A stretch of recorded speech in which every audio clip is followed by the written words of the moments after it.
We're going to have a very interesting young lady. She's been in practice for 26 years, has practiced in New York State, and lives in the great state of Florida. During COVID, her husband, Dr. Larry, and she wrote a book called Empower Your Immunity, and then they just published her new book called The Road to an Awakened Life. Cyclist, mother, wonderful person, lover. Would you please welcome Becky Gasperi?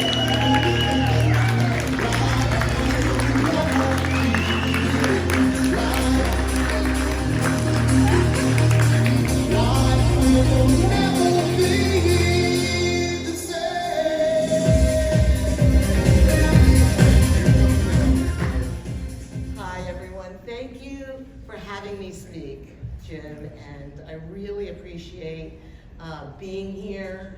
And I'm going to just take 20 minutes to bring you on a journey.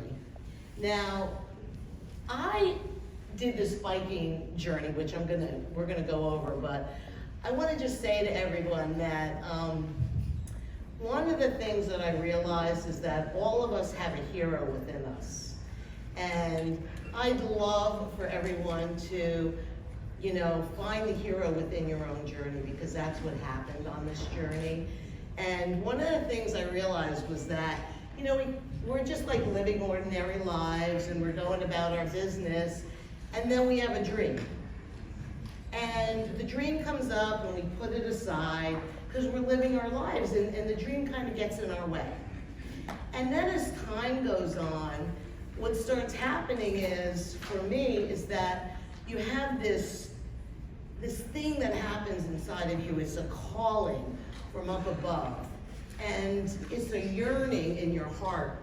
And then there's a hunger inside of you. And life's getting in the way of this dream that you have.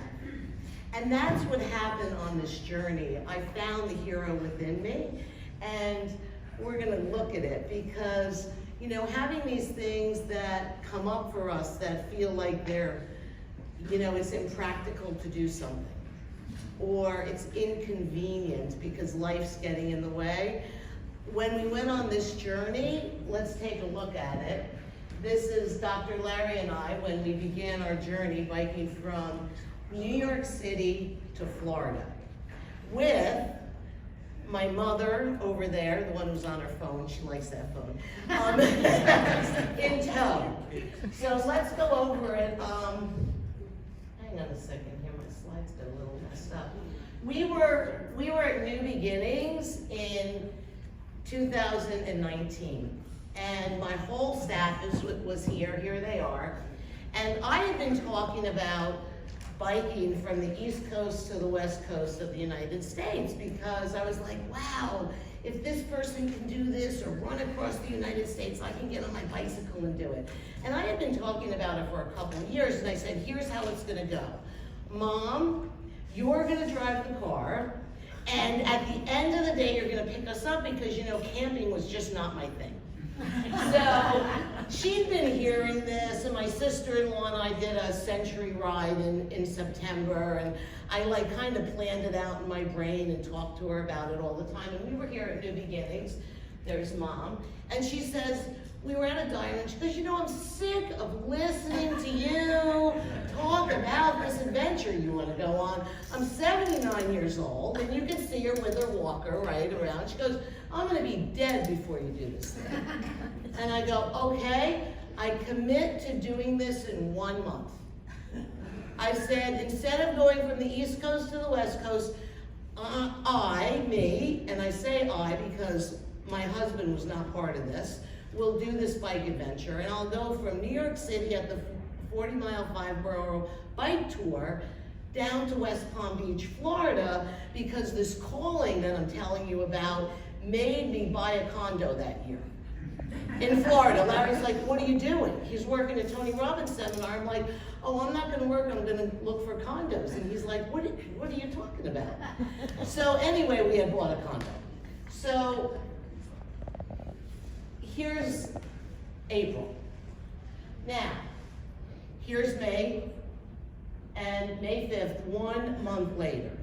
And that's my sister-in-law and I, we do all this biking together. and we started the journey began, okay? Now, here's what happens.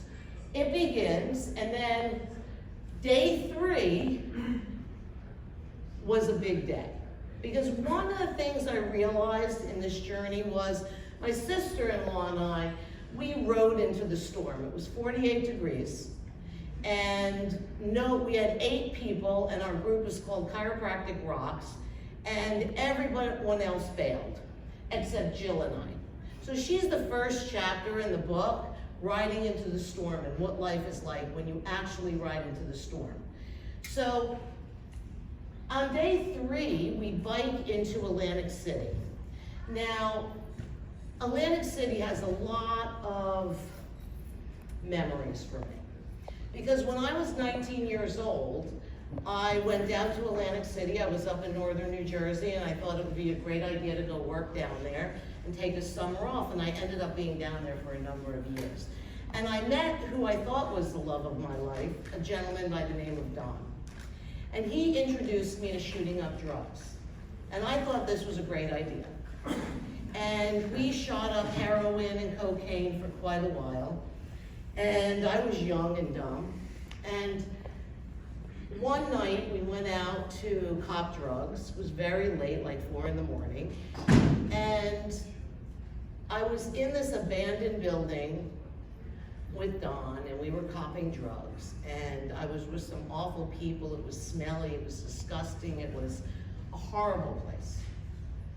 And I was there, and across from me was this young girl who started to shoot up drugs between her toes because all her veins were gone. And in that moment of darkness and kind of just darkness is really all I can say, is that a glimmer of light came through. And in that glimmer of light, I said, oh my, by the grace of God, there go I. And I had hope. And what happened for me was that sanity came in for just that second. And when we were done with this evening, I said to Don, we need help. We're sick. And I didn't realize how sick I was. And I got recovery, and I called Mom, I went home, and I went into a 12-step program, saved my life. Now, why do I talk about this? Because when we bike through Atlantic City, here's the thing. I just kept pushing through life. Yeah, great, I'm good with drugs. Oh, great, I'm good with this. And the next thing I know, on this biking journey, I was 56 years old, and I look back and I said, oh my goodness, I'm a hero. What did I think that for all of us to become heroes in our journey, we have to look back. We have to stop. We have to go, what have I done? When I wrote this book, it made me look. So writing a book, I think, as I say, all of us have a book inside of us. And the reason we get it out is because we heal. We become the hero and go, oh my goodness, look what I lived through. So this was huge because I think it's important for us to look back at the things that we have done and who we are and say, who are we now compared to then? Instead of being so busy in our lives, look at our lives and have pride and, instead of feeling so cruddy all the time and wishing we had more and doing more, sometimes we just need to take a look at it, and that's what happened for me here. It was somewhat of a realization. Now, looking into my past showed me that I was the hero in my own journey. And when we got to the ferry in Cape May on this day in Atlantic City, when we left the next day, and we rode through, we run into 69 police officers who were biking for fallen soldiers. And I was like, they were biking for all the heroes that died. And they were biking from Atlantic City to DC. And I was like, well, what are the odds? Right? And we were biking to raise money also for Operation Underground Railroad to stop sex trafficking. And I was like, these are the guys that go in and get the kids out. It was so synchronistic, if you know what I mean. So God is constantly giving these things to us that we need to look at. Now, I want us all to really look back, because looking back is important, and I just don't think we take the time to think and look back. Now, on day 14, we biked into South Carolina, and in these chapters, Twists and Turns, I talk about the twists and turns of life.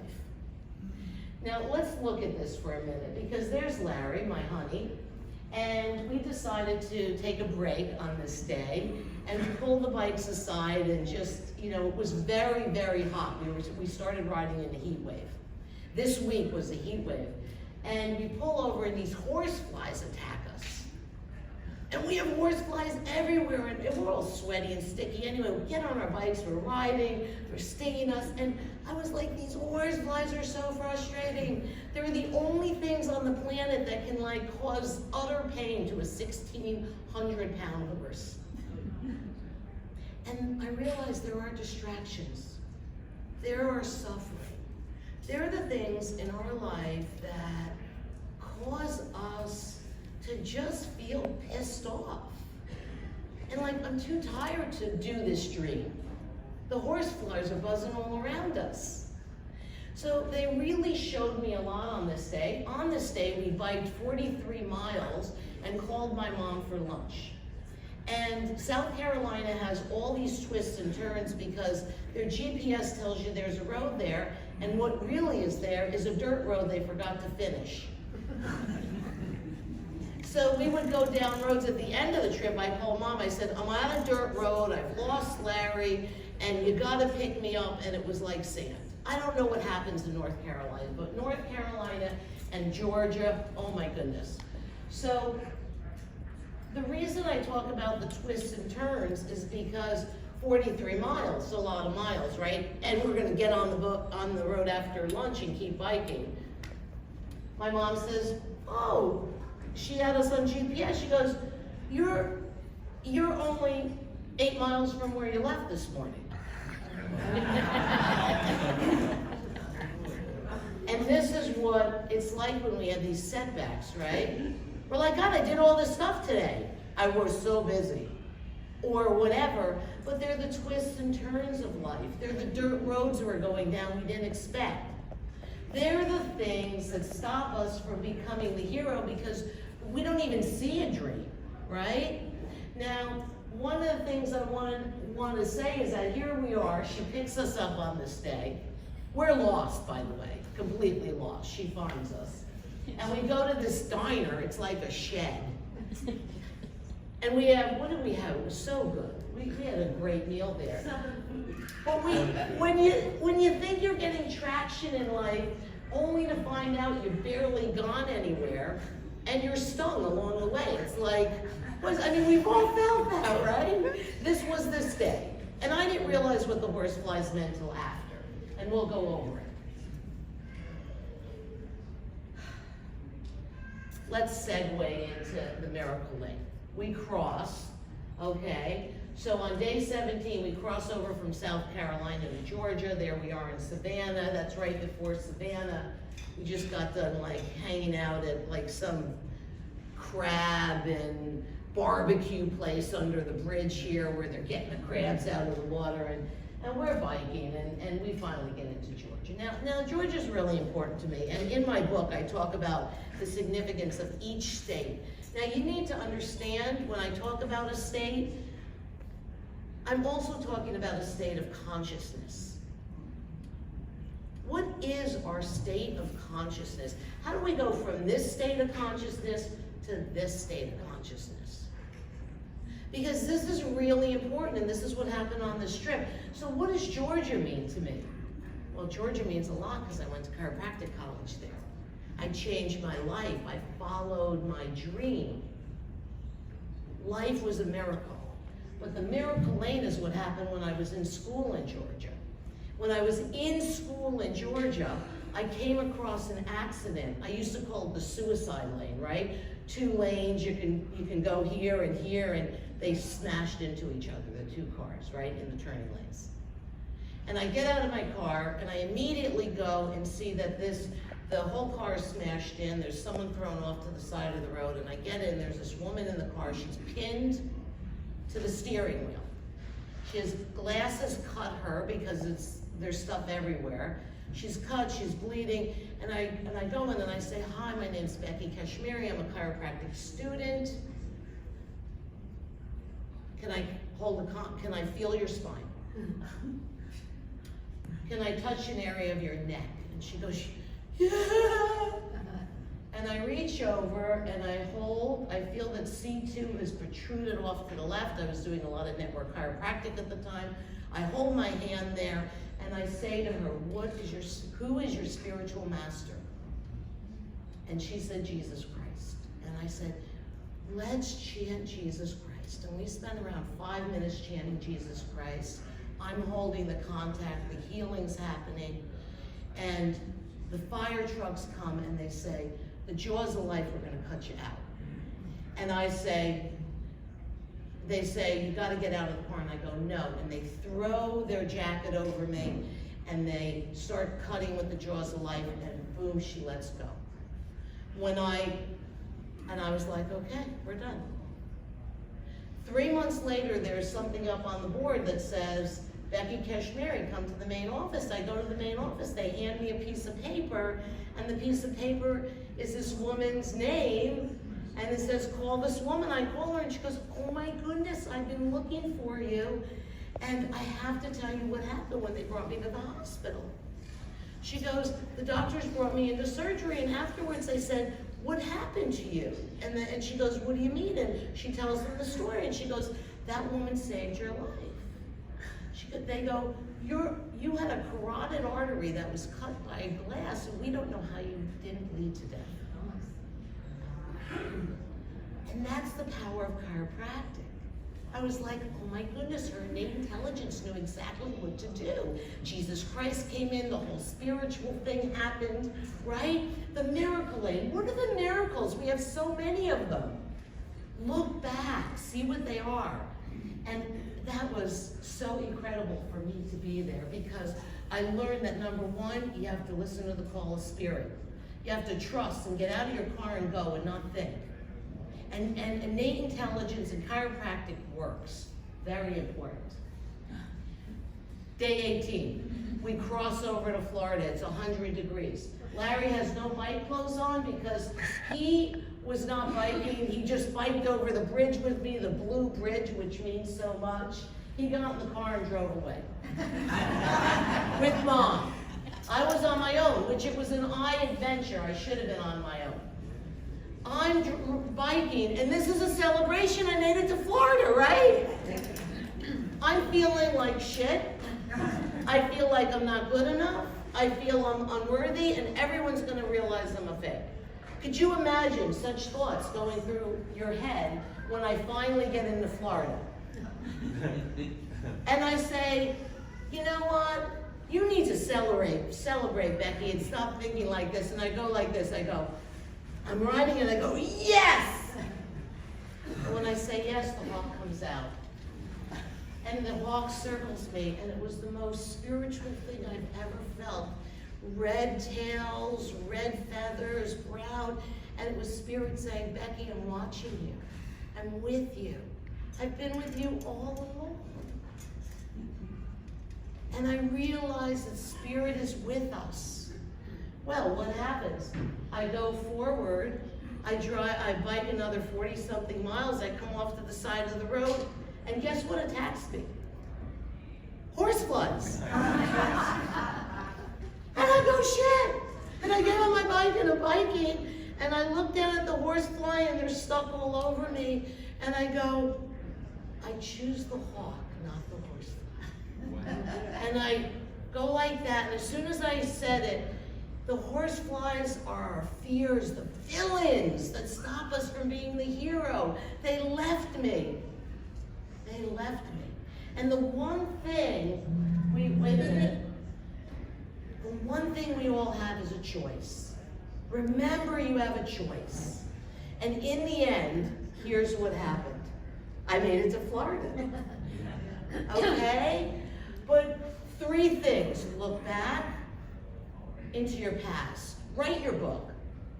Realize that you can choose the horse or the hawk fly. I mean, the hawk fly. The horse fly or the hawk, okay? So here's our last day. This is it. There's the condo we bought, right there. So there it is, there's our condo. We're on Singer Island Bridge. What do you think, Karen Bridge? We're here, babes. Oh man, look at this. Riviera Beach, we made it. We started out as an eye and yes. Mwah. Oh man, I'm so happy folks there in the condo. Love everybody. So it was a great adventure, right?